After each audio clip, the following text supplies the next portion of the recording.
Hi hello welcome back to ఈ తరం కథలు. ప్లీజ్ ముందుగా వీడియోకి ఒక చిన్న లైక్ చేయండి. లైక్తో పాటు హైప్ ఇవ్వండి. ఈరోజు కథ సంధ్య వెడ్ సూర్య పార్ట్ 39. కథను రచించిన వారు అనురాధ గారు, వాయిస్ ఓవర్ శ్వేత. ఇక లేట్ చేయకుండా స్టోరీలోకి వెళ్ళిపోదాం. సూర్య ఆమె కళ్ళల్లోకి ఇష్టంగా చూస్తూ ఉంది. వెళ్తా, బట్ ప్లీజ్ కాసేపు ఇక్కడే ఉంటా అని ఆమెను మురిపాల ముచ్చట్లతో ముంచేశాడు సూర్య. రవి రోనా ఆఫీస్లో ఉన్నారు. రవి తల పట్టుకుని సూర్య ఇచ్చిన క్లాస్కి నీరసం వచ్చినట్టు కూర్చున్నాడు. అతడి భార్య విసుక్కుంటూ, ఏంటిది రవి, సూర్య అన్నయ్య మళ్ళీ ఇంటికి వెళ్ళారు, ఇక్కడ ఎంత వర్క్ ఉంది, నేను సంధ్యకంత చెప్పాక కూడా నా మాట వినలేదు. రవి ఉలిక్కిపడి, నువ్వేమంటున్నావు అంటే, ఆఫీస్లో వర్క్ ఎక్కువ ఉంది అని సంధ్యతో నువ్వు చెప్పావమ్మా తల్లి, నువ్వు ఇలాంటి పనులు చేయకు, ఇప్పటి వరకు వాడు నా బ్రెయిన్ తినేసి పిచ్చే క్లాస్ ఇచ్చాడు, ఇంకా నాకు ఓపిక లేదు, దయచేసి సంధ్యతో ఏమీ చెప్పకు, ఇంకా నాకు వదిలే, నేను చూసుకుంటా అంటుండగా సూర్య వచ్చాడు. రవి ఇబ్బందిగా చూశాడు. సూర్య రోనా వైపు కోపంగా చూస్తూ, అంటే ఇది నీ పని అన్నమాట.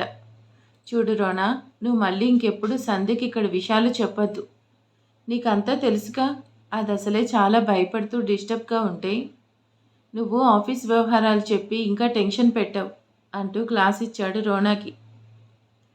కృతి చాలా తక్కువ టైంలో సంధ్యని అర్థం చేసుకుంది. ఎంతో క్లోజ్గా అయిపోయింది.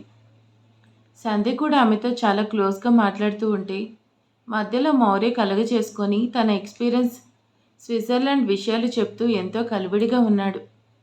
ఇంట్లో ప్రశాంతత వాతావరణం అలుముకుంది. అందరూ ప్రశాంతంగా ఉన్నారు. కాకపోతే శాంతమ్మ, కృష్ణారావు మనవరాలు మళ్ళీ విదేశాలకు వెళ్ళిపోతుందని బాధపడుతున్నారు. కానీ ఆమె బంగారు భవిష్యత్తుకి తన తండ్రి తీసుకున్న నిర్ణయానికి అడ్డు చెప్పలేకపోయారు. సంధ్య కూడా కూతురికి దూరంగా ఉండడం కష్టంగా ఉన్నప్పటికీ భర్త మాటికి గౌరవం ఇచ్చి సరే అని చెప్పింది. ఆ రోజు శశికళ పిల్లలు, శశికళ భర్త, అలాగే సూర్య, సంధ్య మ్యాగీని తీసుకుని ఇంగ్లాండ్ వెళ్ళారు. అక్కడ అన్ని సదుపాయాలతో పాపని చాలా జాగ్రత్తగా చూసుకుంటారని నమ్మకం కలిగించే విధంగా అక్కడ పరిసరాలు ఉండడం చూసి సంధ్య ఊపిరి తీసుకుంది. కూతుర్ని విడిచిపెట్టి రావడం ఎంతో కష్టంగా ఉన్నప్పటికీ తప్పదు అని బాధను గుండెల్లో దాచుకుని ఇండియా తిరిగొచ్చింది సంధ్య. కృతి అలాగే మౌర్య ఆమెకు మంచి స్నేహితులుగా మారారు. సూర్య అంతా గమనిస్తూనే ఉన్నాడు. అందుకే అతడు కాస్త ప్రశాంతంగా ఉన్నాడు. ఆఫీస్లో ముఖ్యమైన వర్క్ ఉండడంతో ఆ పని మీద సూర్య మలేషియా వెళ్లాల్సి వచ్చింది. తనతో రవిని తీసుకుని ప్రయాణం అవుతున్నాడు. కానీ సంధ్యను విడిచి వెళ్ళడం సూర్యకు అస్సలు ఇష్టం లేదు. సాధువు చెప్పిన మాటలు భయపెడుతున్నప్పటికీ బాధ్యతలు అతన్ని ముందడుగు వేయమని చెప్తున్నవని అతడు అన్ని జాగ్రత్తలు తీసుకొని ఉన్నాడు. సంధ్య కూడా అతన్ని వెళ్ళమని ఎంతో నిశ్చితంగా చెప్పింది. ఆమె ఇప్పుడు బాగానే ఉంది, ఎలాంటి సమస్య లేదని నమ్మకం కలగడంతో సూర్య మలేషియా వెళ్ళగలిగాడు. ఇక్కడ జయదేవ్ ఎప్పటికప్పుడు సూర్య ఇంట్లో జరిగే విషయాలు తెలుసుకుంటున్నాడు. సూర్య ప్రస్తుతం మలేషియాలో ఉన్నాడు. అతడు తిరిగి రావడానికి 4-5 రోజులు పడుతుంది. ఈలోగా సంధ్య సెక్యూరిటీ లేకుండా బయటికి రావాలి. ఆమెను ఎలా అయినా మాయం చేయాలని అరుణ్ ప్లాన్. ఎందుకో కృతి జయదేవికి సహకరిస్తున్నట్టు అనిపించట్లేదు. అందుకే ఆమెకు తెలియకుండా అక్కడ విషయాలన్నీ రాబడుతున్నాడు. డబ్బు ఖర్చు పెడితే కానీ పని అంటూ ఏమీ ఉండదు కదా. అందుకే జయదేవికి అన్ని విషయాలు తెలుస్తున్నాయి. సంధ్య భర్త ఊరిలో లేడు. కూతురు తన దగ్గర లేదు. ఆమెకు చాలా బెంగగా, బాధగా ఉంది. పొద్దున్న సూర్య తనని విడిచి వెళ్ళాడు, మళ్ళీ 4 రోజుల వరకు రాడు అని చాలా బాధపడుతూ ఆ రోజంతా సంధ్య డల్గా ఉంది. ఆమె మూడు ఎలాగైనా చేంజ్ చేయాలని కృతి, రోనా, మౌర్య ముగ్గురు ప్లాన్ చేశారు. సరదాగా బయటకు వెళ్దాం, షాపింగ్ చేసొద్దామంటూ బలవంతంగా సంధ్యను ఒప్పించారు. ఆమెకు ఇష్టం లేదు అంటున్నా వినకుండా తనని వాళ్ళతో బయటకు తీసుకువెళ్లారు. వాళ్ళ వెహికల్ రోడ్డు మీదకి వెళ్ళడమే అరుణ్ సీక్రెట్గా ఫాలో చేయడం మొదలుపెట్టాడు. సంధ్య అతన్ని కాస్త దగ్గరలోనే ఉంది. ఆ విషయం తెలుసుకొని ఆమెను చాటుగా చూస్తూ అతడు చాలా ఆనందపడుతున్నాడు. కానీ సంధ్యకు చాలా కంగారుగా, ఏదో భయంగా అనిపిస్తుంది. కారణం ఏంటో తెలియదు. తన భర్త అక్కడ లేకపోవడం, శత్రువు పక్కనే ఉండడం ఆమెకు తెలియదు. కానీ మనసు హెచ్చరిస్తూనే ఉంది జాగ్రత్త పడమని. వాళ్ళు ఒక మాల్ లోపలికి వెళ్ళి షాపింగ్ చేస్తున్నారు. సంధ్య ఎలాంటి ఇంట్రెస్ట్ చూపించలేదు. మౌర్య మాత్రం ఆమెకు ఒక చీర చూపించి మీకు ఇది చాలా బాగుంటుందని చెప్తున్నాడు. సంధ్య చీర చేతిలోకి తీసుకొని పరిశీలనగా చూస్తూ అక్కడికి కాస్త దూరంలో ఎవరో నిల్చొని ఉన్నట్టు గమనించి ఉలిక్కిపడి అటు చూసింది. ఆమె ఎవరిని చూసిందో సరిగ్గా తెలీదు, కానీ ఏదో భయం కలిగించే విధంగా అనుభూతి కలిగింది.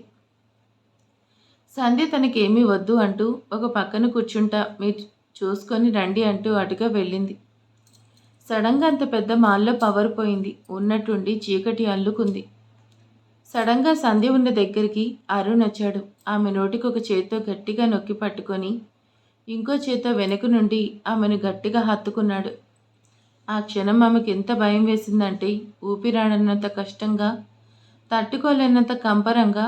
ఇంతకుముందు ఎప్పుడో ఆస్తాలు ఆమెను తాకిన జ్ఞాపకం గుండెను జలధరింప చేస్తుంటే గట్టిగా అరవలేని పరిస్థితుల్లో ఆమె ఉక్కిరిబిక్కిరి అవ్వసాగింది.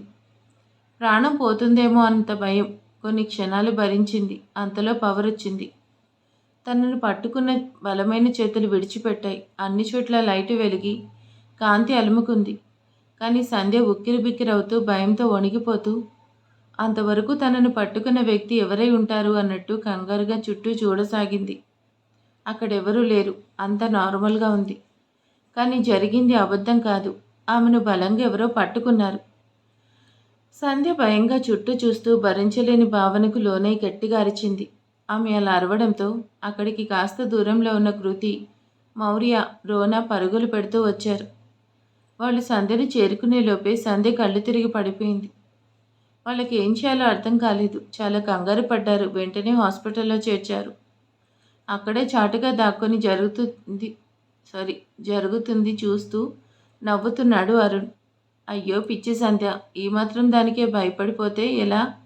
రాబోయే రోజుల్లో నువ్వు నాతోనే జీవితాంతం ఉండాల్సి వస్తుంది. అప్పుడేం చేస్తావు? నిన్ను ఆ సూర్య కాపాడుతాడనుకున్నావా? మలేషియా వెళ్ళి కూర్చున్నాడు కదా. వాడికి నీకంటే డబ్బు ఇంపార్టెంట్ అనుకుని పోయాడు. నాకు డబ్బు కంటే నువ్వే ఇంపార్టెంట్. అందుకే నీకోసం నీకు ఇష్టమైన పేరే పెట్టుకున్నా, సూర్య అని. అలాగే వాడికి అంత పెద్ద కాంట్రాక్ట్ వచ్చేలా చేశాను. వాడి పనిలో బిజీ అయితే నేను నీతో బిజీగా ఉంటాను. డాక్టర్ వినయ్ సంధ్యని పరీక్షించి పెద్ద సమస్య ఏం లేదని, అసలు ఏం జరిగిందో చెప్పమని అడిగాడు. కృతి కంగారుగా చెప్పింది. మాల్లో సడన్గా పవర్ పోయిందని, అది కూడా కొన్ని క్షణాలు మాత్రమే అని. అంతలో పవర్ వచ్చిందని చూడబోతే సంధ్య గట్టిగా అరిచి కింద పడిపోయింది అంటూ జరిగిందంతా చెప్పింది కృతి. వినయ్ ఆలోచిస్తూ సంధ్య చీకట్లో భయపడింది. ఇదంతా ఏదో డిస్టర్బ్గా అనిపిస్తుంది. ఆరోగ్యపరంగా సంధ్యకి ఎలాంటి సమస్య లేదు. తన హెల్త్ కండిషన్ బాగానే ఉంది. కానీ మానసికంగా ఆమె ఏదో కారణం చేత డిస్టర్బ్ అయింది. చాలా భయపడింది. షాక్కి గురై ఇలా స్పృహ తప్పింది అనుకుంటూ వినయ్ విషయం వెంటనే సూర్యకి తెలియచేయాలనుకున్నాడు. అంతకంటే ముందు సంధ్యకి మెలకు వచ్చేలా చూశాడు. ఇంజెక్షన్ చేసి 5 నిమిషాల్లో మెలకు వస్తుంది, ఎవరు కంగారు పడకండి అంటూ చెప్పాడు వినయ్. మౌర్య టెన్షన్గా అడిగాడు, డాక్టర్ అసలు సంధ్య గారికి ఏమైంది? ఎందుకు అలా పడిపోయింది అని. వినయ్ దీర్ఘం తీస్తూ, ఇదో రకం ఫోబియా కావచ్చు. చీకటిగా ఉన్న ప్రదేశంలో ఉండడం భయాన్ని కలిగిస్తుంది. సంధ్యకి చీకటి అంటే భయం కావచ్చు, అందుకే ఇలా అని చెప్పి, ఏదైనా సరే ముందు సంధ్యకు మెలకు వస్తే ఏం జరిగిందో తెలుస్తుంది అన్నారు. ఇంట్లో ఉన్న వాళ్ళకి విషయం తెలిసింది. మీనాక్షి గారు కంగారుగా హాస్పిటల్కి వచ్చారు. అప్పుడే సంధ్యకి మెలకు వచ్చింది. ఆమె కళ్ళు తెరిచి అరవడం మొదలుపెట్టింది. సూర్య నన్ను కాపాడు అంటూ ఉంటే బయట ఉన్న వాళ్ళు పరుగులు పెడుతూ వెళ్లారు. సంధ్య ఎదురుగా ఉన్న మౌర్యని పట్టుకొని, వాడున్నాడు, నన్ను బలంగా పట్టుకున్నాడు. అవును వాడే, నాకు తెలుసు వాడున్నాడు అంటూ ఏడుస్తుంది. అక్కడెవరికి ఏమీ అర్థం కాలేదు. మౌర్య ధైర్యం చెప్తూ, ఎవరు సంధ్యజీ? అక్కడెవరూ లేరు, మేమంతా అక్కడే ఉన్నాం కదా. నువ్వు చీకట్లో భయపడి ఉంటావు అన్నాడు. ఆమె ఏడుస్తూ, లేదు మౌర్య, నేను పొరపాటు పడలేదు. నన్ను వెనక నుండి వచ్చి బలంగా చుట్టి పట్టుకున్నాడు. నేను అరవడానికి వీల్లేకుండా నా నోటిని నొక్కేసి కరెంట్ రాగానే మాయమయ్యాడు. కృతి అర్థం కానట్టు చూస్తూ, అంత సాహసం ఎవరు చేస్తారక్కా? మీరు పొరపాటు పడుతున్నారు. అసలు ఎవరిని ఉద్దేశించి చెప్తున్నారు చెప్పండి అని అడిగింది. సంధ్య కన్నీళ్లు పెట్టుకుంటూ, అరుణ్, అరుణ్ బ్రతికే ఉన్నాడు, చావలేదు అని చెప్పింది సంధ్య. అంతే. అక్కడ ఉన్న అందరికీ మతిపోయింది. వాట్ అన్నట్టు చూస్తుంటే సంధ్య దిగాలుగా చూస్తూ, మీరెవరూ నమ్మడం లేదు కదా? వాడు చావలేదు, నన్ను ముట్టుకున్నాడు. వాడి స్పర్శ నాకు ఆందోళన కలిగించింది. ఆ రోజు అడవిలో నన్ను బలాత్కారం చేయాలని చూశాడు. ఆ చేతులు, ఆ బలం నేను మర్చిపోలేదు. ఎంత వికృతమైన మనిషివాడు అని ఏడుస్తూ చెప్తుంటే ఆమెను ఎలా కంట్రోల్ చేయాలో అసలు అక్కడెవరికీ అర్థం కాలేదు. చనిపోయిన మనిషి బ్రతికి ఎలా వస్తాడు? మీనాక్షి గారు కలగ చేసుకుని, అమ్మా సంధ్య, నువ్వు కాస్త నెమ్మదవ్వు. నేను నిన్ను స్వామీజీ వద్దకు తీసుకువెళ్తాను. ఆయన ఈ సమస్యకి పరిష్కారం చెప్తారు. ఒకవేళ వాడు గాలిలో మారి నిన్ను వెంటాడుతున్నాడేమో అన్నారు. సంధ్య విచిత్రంగా చూసింది. శశికళ కలగ చేసుకుని, అంటే అరుణ్ వచ్చి దెయ్యం అయ్యాడంటావా అమ్మా? అక్కడ ఉన్న అందరూ షాక్ అయ్యారు. సంధ్య తల పట్టుకుని, అయ్యో పిన్ని, అలా ఏమీ లేదు, వాడేం దెయ్యం కాదు, నిజంగా మనిషి, నన్ను నమ్మండి. రోన అర్థం చేసుకుని సంధ్యకు దగ్గరగా వచ్చి, ఇప్పుడేంటి సంధ్య, నువ్వు భయపడుతున్నావు? అరుణ్ ఉన్నాడు అనుకుంటున్నావు. నీ పరిస్థితి ఇది అని వినయ్ గారు సూర్య అన్నయ్యతో చెప్పాలని చూస్తున్నాడు. నువ్వు ఇలాగే గొడవ చేస్తే సూర్య అన్నయ్యకి విషయం తెలుస్తుంది. ఆయన అక్కడ పనులన్నీ మానుకొని ఇండియా వచ్చేస్తారు. ముందు అనుకున్నట్టే జరగవలసిన నష్టం అంతా జరుగుతుంది, కేవలం నీ కారణంగా. చెప్పు, ఏం చేయాలి అని సూటిగా అడిగింది. అంతే. సంధ్య పరిస్థితి అర్థం చేసుకుని, వద్దు, ఇక్కడ పరిస్థితి సూర్యకి తెలియనివ్వకండి, నేను బాగానే ఉన్నాను, నాకేం కాలేదు, ఏదో కొంచెం భయం వేసింది అంతే. అత్తయ్య, సరే మీరు చెప్పినట్టు స్వామీజీ వద్దకు వెళ్దాం అని ఒప్పుకుంది. తన భర్త మంచి కోరి తన భయాన్ని బయట పెట్టకుండా ఓర్పుగా ఉంది. మీనాక్షి అమ్మ సంధ్యను తీసుకుని స్వామీజీ వద్దకు వెళ్లారు. వెంట మౌర్య ఉన్నాడు. మిగిలిన వాళ్ళు ఇల్లు చేరుకున్నారు. అందరిలో కృతికి ఏదో సందేహంగా ఉంది. కారణం, సంధ్య ముఖంపై ఎర్రటి గుర్తు, అరచేతి బొటన వేలు అచ్చులా కనిపించింది. నిజంగానే సంధ్య అక్కని ఎవరైనా చీకట్లు అటాక్ చేశారా అనిపించింది. ఆమె సందేహం ఏంటో గౌతమ్కి చెప్పాలనుకుంది. వెంటనే గౌతమ్కి కాల్ చేసి మాట్లాడాలి. బావా, అర్జెంటుగా ఒకసారి రండి అని పిలిచింది. అతడు వస్తా అని చెప్పి కృతిని కలవడానికి వెళ్తున్నాడు గౌతమ్. ఇక్కడ ఇంత జరుగుతున్నా సూర్యకు తెలియనివ్వలేదు. కాశీలో సాధువు చెప్పిన మాటలు సూర్య మరిచాడు.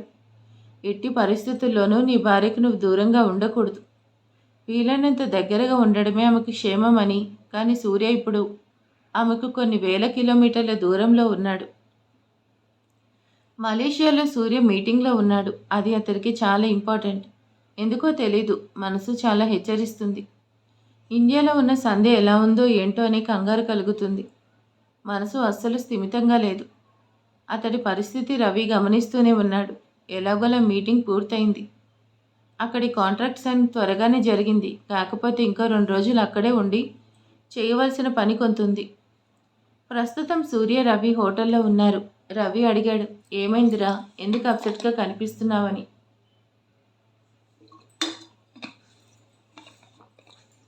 సూర్య బాధపడుతూ, ఏమోరా, కారణం ఏంటో నాకు తెలియదు. మాటి మాటికి నా కళ్ళ ముందు సంధ్య రూపం కనిపిస్తుంది. అది ఎలా ఉందో ఏంటో. రవి ధైర్యం చెప్తూ, సంధ్యకేమీ కాదు, ఇందాకే నా వైఫ్ మెసేజ్ పెట్టింది, షాపింగ్కి వెళ్తున్నామని. సూర్య డిస్టర్బ్ అవుతూ, సరే నేను సంధ్యతో మాట్లాడతా అంటూ గదిలోకి వెళ్ళి సూర్య సంధ్యకి ఫోన్ చేస్తున్నాడు. ఆ ఫోన్ ఆమె గదిలో ఉంది. ప్రస్తుతం మౌర్య, సంధ్య మీనాక్షి అమ్మని తీసుకొని స్వామీజీ ఆశ్రమానికి వెళ్ళారు. అక్కడ ఉన్న స్వామీజీ సంధ్య పరిస్థితి తెలుసుకుని భయపడే పరిస్థితులు ఏమీ లేవు అని, ఎటువంటి పీడగాలి సంధ్య మీద లేదు అంటూ తేల్చి చెప్పి మీనాక్షి అమ్మ అనుమానం పోగొట్టే ప్రయత్నంలో సంధ్య చేతికి రక్షాదారం కట్టి దేవి అర్చన చేసి కుంకుమిచ్చారు. దీన్ని నిద్రపోయే సమయంలో నుదుటిని పెట్టుకో, ఎలాంటి భయం ఉండదు అంటూ సూర్య సంధ్య పేరు మీద హోమం జరిపిస్తానని చెప్పి పంపారు. వాళ్ళు తిరుగు ప్రయాణం అవుతుంటే మౌర్య ఫోన్ రింగ్ అయింది. చూడబోతే సూర్య చేస్తున్నాడు. కార్ డ్రైవ్ చేస్తున్న మౌర్య సంధ్య వైపు చూశాడు. ఆమెకు ఆ ఫోన్ చేస్తుంది ఎవరో తెలిసిపోయింది. అంతే, మౌర్యకు సైగ చేసింది ఏమీ చెప్పొద్దు అని. మౌర్య ఫోన్ లిఫ్ట్ చేసి సార్ అన్నాడు. సూర్య సీరియస్గా అడిగాడు, ఎక్కడున్నావు? సంధ్య ఫోన్ ఎందుకు లిఫ్ట్ చేయలేదు? అక్కడంతా బాగానే ఉన్నారు కదా అని. మౌర్య సింపుల్గా ఆన్సర్ చేశాడు, బాస్, నేను సంధ్యాజీతో అమ్మగారితో కలిసి స్వామీజీ ఆశ్రమానికి వచ్చాను, ఇక్కడంతా బాగానే ఉన్నాం అంటూ ఫోన్ సంధ్యకిచ్చాడు. ఆమె భయాన్ని, బాధని బయట పెట్టకుండా ఎంతో సంతోషంగా ఉన్నట్టు సూర్య అని పిలిచింది. ఆమె స్వరం వినగానే సూర్య కళ్ళల్లో నీళ్లు తిరిగాయి. హే సంధ్య, ఎలా ఉన్నావు? నువ్వు బాగానే ఉన్నావు కదా? నిన్ను విడిచి వెళ్ళి నేను తప్పు చేశాననిపిస్తుంది అని దిగాలుగా అడిగాడు. అతడితో ఎక్కువ సమయం మాట్లాడితే సంధ్య మనసులో బాధ బయట పెట్టేస్తుంది. ఆమె ఏడిస్తే సూర్య అక్కడ ఉండలేడు, వెంటనే వచ్చేస్తా అంటాడు. అందుకే ఆమె నవ్వుతూ, నాకేమవుతుంది సూర్య, నేను బాగానే ఉన్నా. ఇంట్లో ఒక్కదాన్నుంటే బోర్గా ఉందని కాసేపటి క్రితం షాపింగ్ మాల్కి వెళ్ళాం. అత్తయ్య నన్ను స్వామీజీ వద్దకు తీసుకొచ్చారు. స్వామీజీ హోమం చేస్తారంటే ఇంటికి వెళ్తున్నా అని చెప్పింది. సూర్య డౌట్గా అడిగాడు, నువ్వు బాగానే ఉంటే నీ మాట ఎందుకు డల్గా ఉంది? నాకెందుకు ఇక్కడ కంగారుగా ఉంది? నిజంగా నీకు ఎలాంటి ఇబ్బంది లేదు కదా అని ఆమె కళ్ళు తుడుచుకుంటూ మనసు బాధపడుతున్నా ఉన్నా అతి కష్టం మీద గట్టిగా మాట్లాడుతూ, నువ్వు అక్కడికి వెళ్ళింది చేయాల్సిన పని మర్చిపోయి నా జపం చేయడానికా? ముందు వెళ్ళిన పని పూర్తి చేసి వీలైనంత త్వరగా ఇండియాకి వచ్చి నాకంతే చాలు, ఉంటా బాయ్ అని ఫోన్ కట్ చేసింది. మీనాక్షమ్మ సంధ్య వైపు చూసి, బాధపడకు సంధ్య, స్వామీజీ నీ భయాన్ని పోగొడతా అన్నారుగా, ఇంకేంటి భయం? సూర్యతో ఏమీ చెప్పకపోవడమే మంచిది అన్నారు. మౌర్య మాత్రం సూర్య చెప్పిన పని న్యాయంగా చేయలేకపోతున్నానని బాధపడుతూ కారు ఇంటి ముందు ఆపాడు. సంధ్య గదిలో ఉంది. ఆమెకు చాలా అలసటగా ఉంది. అందుకే బెడ్ మీద పడుకుంది. గదిలో లైట్ మాత్రం ఆఫ్ చేయలేదు. కృతి, ఏంటి సంగతి? ఎందుకు నన్ను అర్జెంటుగా రమ్మని చెప్పావు? నువ్వు ఇక్కడ ఉన్నావేంటి అంటూ ప్రశ్నించాడు గౌతమ్.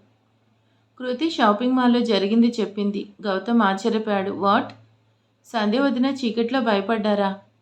చనిపోయిన అరుణ్ బ్రతికి వచ్చి అటాక్ చేశాడంటుందా? అవును బావా, నాకెందుకు అక్క మాటలు అబద్ధంగా అనిపించడం లేదు.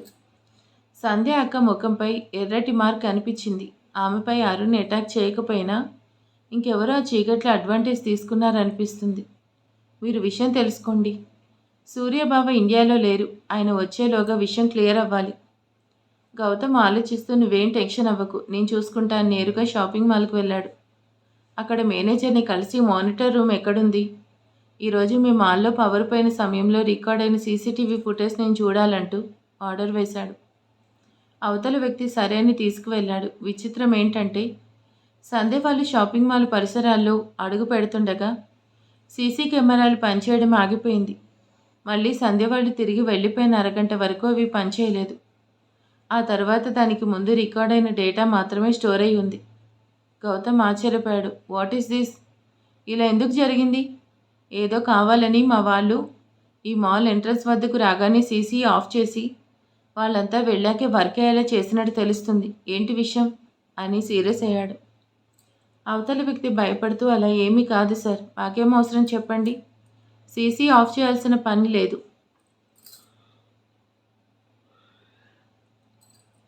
ఏదో టెక్నికల్ ఇష్యూ వచ్చింది. లేదంటే ఈ మాల్ ఓపెన్ అయిన దగ్గర నుండి ఒక్కరోజు కూడా పవర్ ఆఫ్ అవ్వలేదు. మెయిన్ పవర్ ఆఫ్ అయితే జనరేటర్ ఆటోమేటిక్గా ఆన్ అవుతుంది.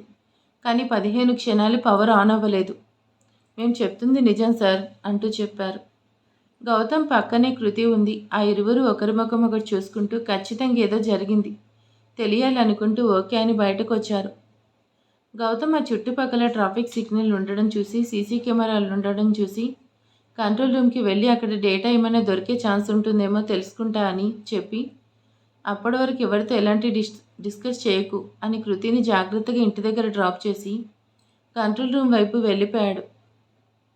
అరుణ్ చాలా తెలివిగా ఆలోచించాడు. తను జనంలోకి వస్తున్నప్పుడు ఫేస్కి మాస్క్ వేసుకున్నాడు. మాల్లో సంధ్యని పట్టుకున్నప్పుడు సీసీ కెమెరాలు పనిచేయకుండా జాగ్రత్త పడ్డాడు. అందుకే కంట్రోల్ రూమ్లో ట్రాఫిక్ సీసీ కెమెరాలు చూసినా గౌతమ్కి ఎలాంటి సమాచారం లభించలేదు. కానీ కృతి చెప్పినట్టు ఎక్కడో తప్పు జరిగింది. లేదంటే సరిగ్గా సంధ్య షాపింగ్ మాల్కి వచ్చిన సమయంలో సీసీ కెమెరాలు ఎందుకు వర్క్ చేయవు? గౌతమ్ అంతా తెలుసుకుని ప్రయత్నం చేస్తున్నాడు. ఇంటికి చేరుకున్న సంధ్య గదిలో ఒంటరిగా ఉండడానికి భయపడేలా ఉంది పరిస్థితి. ఆమె చాలా నీరసించిపోయింది. రోనా ఆమెతో పాటు తోడుగా గదిలో ఉంది. సంధ్య రోనా చే పట్టుకొని ధైర్యం తెచ్చుకుంటూ నిద్రపోతుంది. మౌర్య కృతి అప్పుడే బయటికి వెళ్ళి రావడం చూసి అడిగాడు, ఎక్కడికి వెళ్ళావని. ఆమె అటు ఇటు చూసి, బ్రదర్ నాతో రా చెప్తా అని పక్కకు తీసుకెళ్ళి జరిగింది చెప్పాడు. అంతే.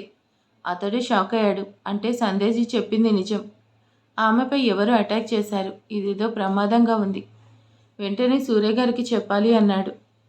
కృతి అడ్డుకుంటూ బావ 2 రోజులు ఎలాగో వస్తాడు. ఈలోగా చెప్పి తన వర్క్ పాడు చేసి సంధ్య అక్కకి బాధ కలిగించడం ఎందుకు? మనం మన జాగ్రత్తలో ఉంటే సరే. గౌతమ్ బావ ఎలాంటి డిస్కస్ చేయొద్దు, నేను చూసుకుంటా అన్నాడు. ఈ 2 రోజులు ఓపిగ్గా ఉంటే చాలు, అంతా సూర్యబావ వచ్చేస్తాడు. మిగిలింది తను చూసుకుంటాడు. మౌర్య సరే అని ఊరుకున్నాడు. ఇక్కడ పరిస్థితి ఇది అని కృతి తన తండ్రికి కూడా చెప్పలేదు. జయదేవికి మాత్రం సమాచారం ఆ ఇంట్లో కొత్తగా చేరిన తోట పని చేసేవాడి ద్వారా తెలిసింది. అరుణ్ అటాక్ చేశాడు. అందుకే సంధ్య అప్సెట్ అయింది. తన కూతురు తనకే రివర్స్ అయింది అనుకున్నాడు. నైట్ 12 దాటింది. సంధ్య గదిలో కూర్చొని ఉంది. ఆమెకు నిద్ర రావడం లేదు.